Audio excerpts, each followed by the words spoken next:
آپ ہمیشہ انصاف کی بات کہتے اور منہ دیکھی باتیں پسند نہیں کرتے. آپ سچ اور واضح الفاظ میں وہ باتیں لوگوں کے سامنے پیش کرتے. دشمن کو بھی نہ تلخ جواب آپ نے دیا، دشمن کو بھی نہ تلخ جواب آپ نے دیا. اللہ رے حلاوت گفتار مصطفیٰ. آپ صلی اللہ علیہ وسلم کی گفتگو تھی. آپ صلی اللہ علیہ وسلم ہمیشہ سچ بولتے تھے. رسول اللہ صلی اللہ علیہ وسلم ہمیشہ سچ بولتے تھے اور جھوٹ کے پاس بھی کبھی نہ پلٹتے. آپ کی زبان مبارک سے کبھی کوئی غلط بات سننے میں نہیں آتی، یہاں تک کہ مذاق میں بھی کوئی جھوٹی بات آپ کے زبان سے نہیں نکلتی تھی. آپ کے دشمنوں نے آپ پر طرح طرح کے الزامات لگائے، آپ کے دشمنوں نے آپ پر طرح طرح کے الزامات لگائے، مگر آپ کو جھوٹا کہنے کی ہمت نہ کر سکے. یہ تو آپ جانتے ہیں کہ ابو جہل آپ کا کتنا بڑا دشمن تھا. وہ بھی کہا کرتا تھا محمد صلی اللہ علیہ وسلم میں تم کو جھوٹا نہیں کہہ سکتا کیونکہ تم نے کبھی جھوٹ بولا ہی نہیں. البتہ جو باتیں تم کہتے ہو ان کو میں ٹھیک نہیں سمجھتا. یہ اس کے دل کے اندر کی گندگی تھی. دلوں میں جب بغض اور عداوت، نفرت اور کینہ اور کپٹ ہو جاتا ہے تو بولنے والوں کی بات وہ آدمی قبول نہیں کرتا. لیکن اتنا ضرور وہ اس بات کی شہادت اور گواہی دیتا کہ محمد میں تم کو کبھی جھوٹا نہیں کہہ سکتا. یاد کیجئے اس واقعے کو جب حضور صلی اللہ علیہ وسلم نے کوہ صفا پر چڑھ کر قریش والوں سے یہ سوال کیا تھا، اگر میں تم سے کہوں کہ اس پہاڑ کے پیچھے ایک لشکر ہے آ رہا ہے تو کیا تم پر ابھی حملہ کرنے والا ہے تو کیا تم میری اس بات کو یقین کرو گے؟ تو سب نے ایک زبان ہو کر یہ جواب دیا کہ آپ صادق ہیں، آپ ہمیشہ سچ بولا کرتے ہیں. جان حیات ہے تیرے اخلاق کی جھلک، جان حیات ہے تیرے اخلاق کی جھلک. خود زندگی ہے موت کا سامان تیرے بغیر، خود زندگی ہے موت کا سامان تیرے بغیر.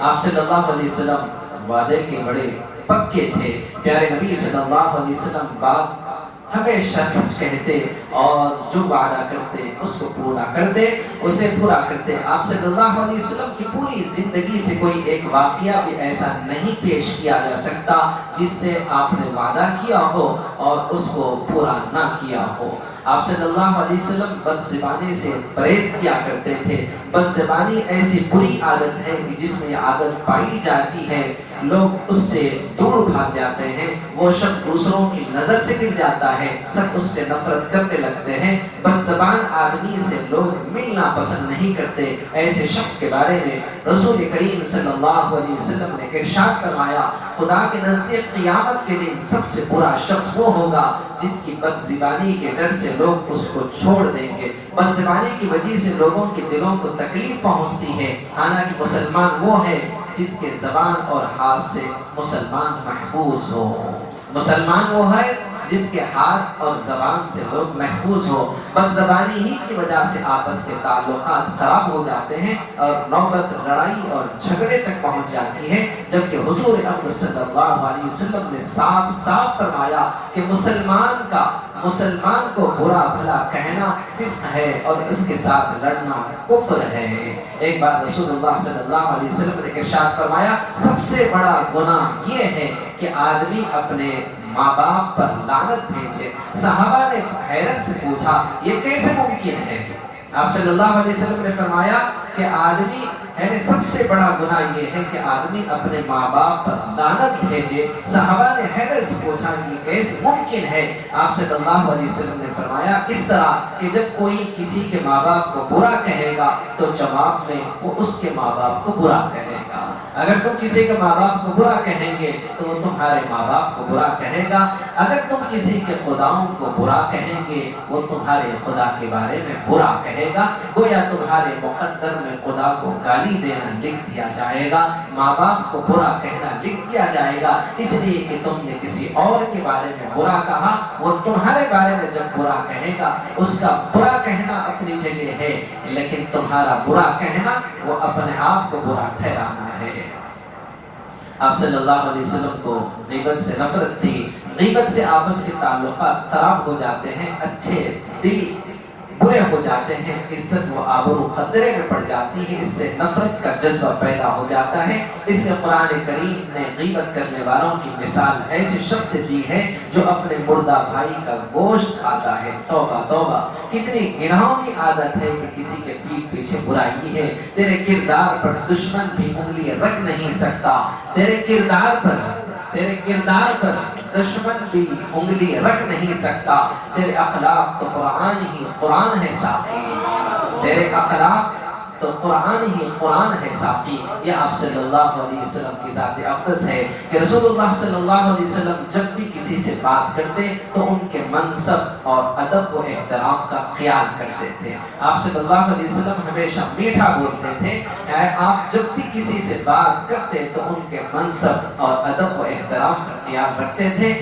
اس سے آپس کے تعلقات اچھے رہتے ہیں اور میل جول بڑھتا ہے۔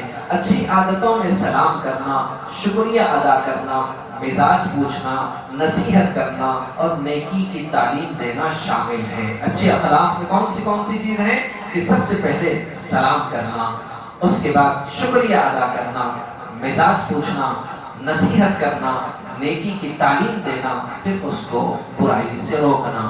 آپ صلی اللہ علیہ وسلم نے فرمایا کہ ایمان کے 3 درجے ہیں۔ سب سے پہلا درجہ برائی کو دیکھے تو ہاتھ سے روکے، دوسرا درجہ برائی کو دیکھے تو زبان سے روکے، تیسرا جو سب سے کمزور درجہ ہے برائی کو دیکھے دل میں برا سمجھے، یہ سمجھے کہ جب وقت آئے گا انشاءاللہ ضرور اس کو اس برائی سے آگاہ کروں گا۔ اگر میں کسی کو ہاتھ سے روکتا ہوں تو خطرہ ہے کہ وہاں پر کچھ انتشار ہوگا، کچھ جھگڑا ہو سکتا ہے، تو اس لیے خاموشی اختیار کی جائے، یعنی ہاتھ سے نہ روکے بلکہ زبان سے کہے کہ یار تم یہ کام برا کر رہے ہو۔ زبان سے کہنے پر بھی کوئی خطرہ ہے تو کم سے کم دل میں برا سمجھے اور وقت آنے پر ضرور اس کو اس برائی سے آگاہ کرے۔ ایک صحابی نے دریافت کیا کہ یا رسول اللہ، ایک بار آپ صلی اللہ علیہ وسلم نے ارشاد فرمایا کہ اچھی بات صدقہ ہے۔ آپ صلی اللہ علیہ وسلم نے فرمایا کہ اچھی بات صدقہ ہے، یعنی میٹھی زبان استعمال کر کے دوسروں کی دل جیت لینا بہت بڑی نعمت ہے۔ نبی اکرم صلی اللہ علیہ وسلم نے فرمایا جو شخص اللہ پر اور آخرت کے دن پر یقین رکھتا ہے اس کو چاہیے کہ زبان سے اچھی بات نکلے ورنہ چپ رہے۔ اس کا مطلب یہ ہے کہ اگر ہم سچے مسلمان بننا چاہتے ہیں تو ہمیں بد کلامی اور ایسی باتوں سے بچنا چاہیے جس سے دوسروں کا دل دکھ جائے۔ یا تو خاموش رہے، اگر بات کرنا چاہتے ہو تو زبان سے ایسے میٹھے بول بولے کہ جس کے نکلتے ہوئے الفاظ کیا کہتے ہیں آدمی کے دل کو جیت لے۔ ایک صحابی نے دریافت کیا کہ یا رسول اللہ صلی اللہ علیہ وسلم نجات کیسے حاصل ہو سکتی ہے، نجات کیسے حاصل ہو سکتی ہے؟ تو آپ صلی اللہ علیہ وسلم نے فرمایا کہ اپنے زبان پر قابو رکھو، یعنی پہلے تولو پھر بولو تاکہ تمہاری بات سے کسی کا دل نہ دکھے اور تمہاری زبان سے ایسے کلمے نہ ادا ہو جن سے دوسروں کو تکلیف پہنچے۔ ایک دفعہ آپ صلی اللہ علیہ وسلم نے جنت کی خوبیاں بیان فرمائی۔ ایک صحابی بےتاب ہو کر بولے یا رسول اللہ صلی اللہ علیہ وسلم یہ جنت کس کو ملے گی؟ آپ صلی اللہ علیہ وسلم نے جنت کی خوبیاں جب بیان کی تو ایک صحابی بےتاب ہو گئے، بے چین ہو گئے، بے قرار ہو گئے اور کہنے لگے یا رسول اللہ صلی اللہ علیہ وسلم یہ جنت کس کو ملے گی؟ حضور صلی اللہ علیہ وسلم نے فرمایا جس نے اپنی زبان سے بری باتیں نہیں نکالی بس اس کے لیے جنت ہے۔ تو زبان سے جب بات کرے تو میٹھے الفاظ نکالے ورنہ خاموش رہے اور اس کی خاموشی اور برے باتوں سے اپنی زبان کو روکنا اس کو جنت کا حقدار بنائے گا۔ دیکھیے جنت حاصل کرنے کا کتنا آسان نسخہ ہے۔ آئیے ہم عہد کرتے ہیں کہ اپنے زبان سے کوئی بری بات نہیں نکالیں گے۔ آپ صلی اللہ علیہ وسلم کبھی کبھی مذاق بھی کیا کرتے تھے، پیارے نبی صلی اللہ علیہ وسلم مذاق بھی فرمایا کرتے تھے، لیکن اس میں بھی آپ کبھی غلط بات زبان سے نہیں نکالتے۔ ایک بار بوڑھی عورت آپ صلی اللہ علیہ وسلم کے پاس آئی اور عرض کیا آپ میرے لیے دعا کیجئے کہ اللہ مجھے جنت عطا فرمائے۔ ایک بڑی آئی اور کہنے لگی کہ اللہ کے نبی صلی اللہ علیہ وسلم آپ میرے لیے دعا فرمائیے کہ اللہ مجھے جنت عطا فرمائے۔ تو حضور صلی اللہ علیہ وسلم نے فرمایا کہ مائی مجھے افسوس ہے کہ بوڑھی عورت جنت میں نہیں جائے گی۔ حضور صلی اللہ علیہ وسلم نے فرمایا کہ مائی ہے نا کہ مجھے افسوس ہے کہ بوڑھی عورت جنت میں نہیں جائے گی۔ یہ سن کر وہ بڑھیا زوردار رونے لگی۔ آپ مسکراتے ہوئے فرمائے کہ بے شک کوئی بڑھیا جنت میں نہیں جائے گی، البتہ اللہ تعالیٰ ان کو جوان بنا کر جنت میں داخل کرے گا۔ آپ نے فرمایا کہ مائی بوڑھی عورت کو جنت میں لے جائے گی تو یہ سوچنے لگی، ایسا لگتا ہے کہ بڑھاپا اب مجھے جنت سے محروم کر دے گا، وہ رونے لگی۔ تو آپ نے فرمایا کہ فکر نہ کرو، اللہ تعالیٰ اس بڑھیا کو جوان بنا کر جنت میں داخل کرے گا۔ یہ سنتے ہی بڑھیا کے چہرے پر مسکراہٹ آ گئی، وہ ہنسنے لگی۔ ایک شخص نے حضور صلی اللہ علیہ وسلم سے سواری کے لیے اونٹ مانگا۔ حضور صلی اللہ علیہ وسلم سے ایک صحابی نے سواری کے لیے اونٹ مانگا۔ آپ نے مسکراتے ہوئے فرمایا ہم تمہیں اونٹنی کا ایک بچہ دیں گے۔ آپ نے فرمایا کہ ہم ایک اونٹنی کا آپ تمہیں بچہ دیں گے۔ اس نے حیرت سے کہا کہ میں اونٹنی کا بچہ لے کر کیا کروں، مجھے تو سواری کے لیے کوئی اونٹ چاہیے۔ آپ صلی اللہ علیہ وسلم نے فرمایا مسکراتے پھر فرمایا کہ ہر اونٹ کسی اونٹنی کا بچہ ہی تو ہوا کرتا ہے، ہر اونٹ کسی اونٹنی کا بچہ ہی تو ہوا کرتا ہے۔ تو بہرحال وہ صحابی ہنس پڑے۔ ایک دفعہ کھجوریں کھائی جا رہی تھی، حضور صلی اللہ علیہ وسلم مذاق کے طور پر اپنی گٹلیاں حضرت علی کے سامنے ڈالتے رہے۔ آخر میں فرمایا علی سب سے زیادہ کھجوریں کس نے کھائی؟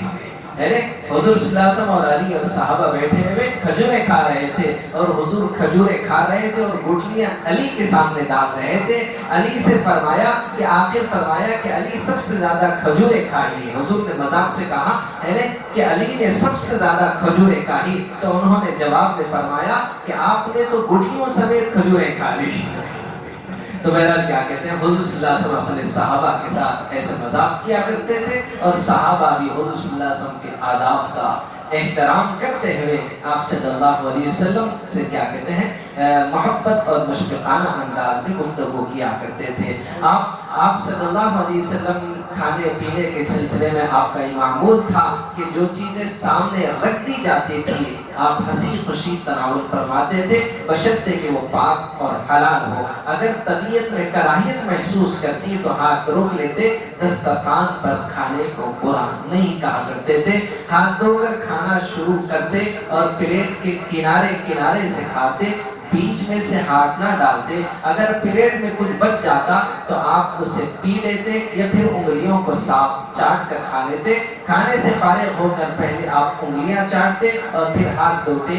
ٹیک لگا کر کھانے سے آپ نے منع فرمایا۔ پانی ہمیشہ بیٹھ کر پیتے، آپ نے فرمایا پانی پیو تو چوس کر پیو، برتن میں سانس مت لو بلکہ ہر برتن کو ہٹا کر سانس لو، ایک ہی سانس میں نہ پیو، 2 یا 3 دفعہ کر کے پیو، اس طرح پینا مفید ہے۔ آپ صلی اللہ علیہ وسلم جب کھانا کھاتے تو بسم اللہ کہہ کر کھاتے، اور جب کھانے سے فارغ ہو جاتے تو الحمدللہ الذی اطعمنا وسقانا وجعلنا من المسلمین کی ساری تعریفیں اللہ ہی کے لیے ہیں جس نے ہمیں کھلایا پلایا اور ہمیں مسلمانوں سے بنایا۔ یہ دعا کہتے ہوئے کھانے سے آپ فارغ ہو جاتے۔ آپ صلی اللہ علیہ وسلم بڑے شرمیلے اور بڑے حیادار تھے۔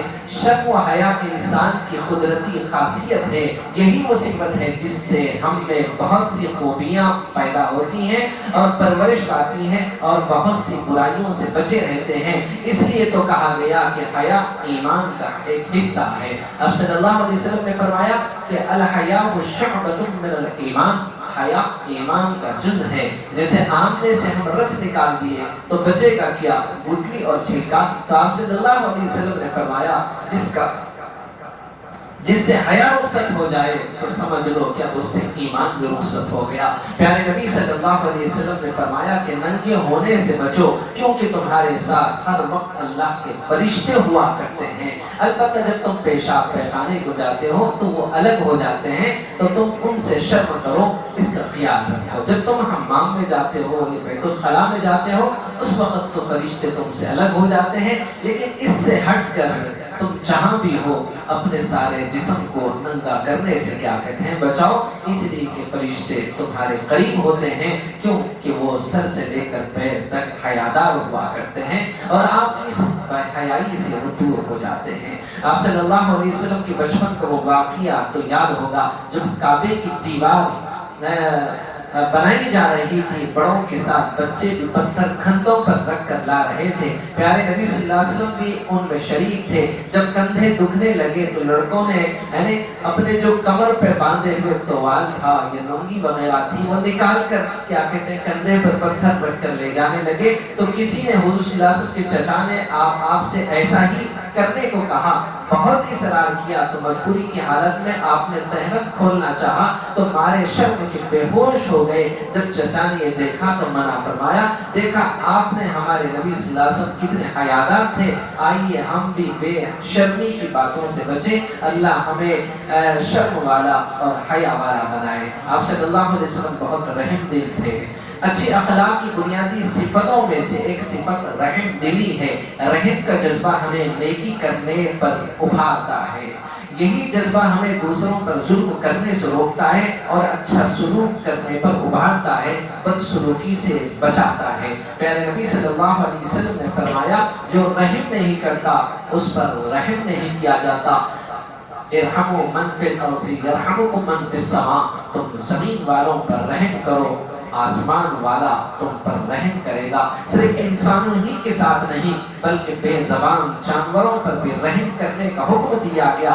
تفریح کے طور پر جو لوگ جانوروں کو لڑاتے ہیں، جن سے وہ لہو لہان ہو جاتے ہیں، رسول اللہ صلی اللہ علیہ وسلم نے اس کی بھی ممانعت فرمائی۔ ذبح کرنے سے پہلے جانور کو پانی پلانے اور چھری کو تیز کر لینے کی ہدایت فرمائی۔ ایک دفعہ ایک صحابی چڑیا کے بچوں کو پکڑ لائے، چڑیا چوں چوں کرتے ان کے پیچھے پیچھے آئی۔ حضور صلی اللہ علیہ وسلم نے جب یہ دیکھا تو صحابی سے فرمایا کہ بچے اس کے گھونسلے میں رکھ آؤ، آئیے ہم بھی عہد کرتے ہیں کہ ہم ہر ایک کے ساتھ بھلائی اور رحم دلی کا برتاؤ کریں گے۔ تمہیں یتیموں کے چارہ گر ہو، تمہیں شکستہ دلوں کے پرسا، سبھی کے ہمدرد سبھی کی یارو، سلام ان پر درود ان پر۔ حضور صلی اللہ علیہ وسلم کی چال بہت تیز تھی، آپ چلتے تو مضبوطی سے قدم جما کر چلتے۔ حضور صلی اللہ علیہ وسلم جب چلتے تو مضبوطی کے ساتھ کیا کہتے ہیں قدم جما کر چلتے، ڈھیلے ڈھالے انداز میں قدم گھسیٹ کر نہ چلتے، بدن سمٹا ہوا رہتا، قوت سے آگے بڑھاتے، آپ کا جسم مبارک بہت تھوڑا سا آگے جھکا ہوا رہتا، ایسا معلوم ہوتا کہ اونچائی سے آپ نیچے چل رہے ہیں۔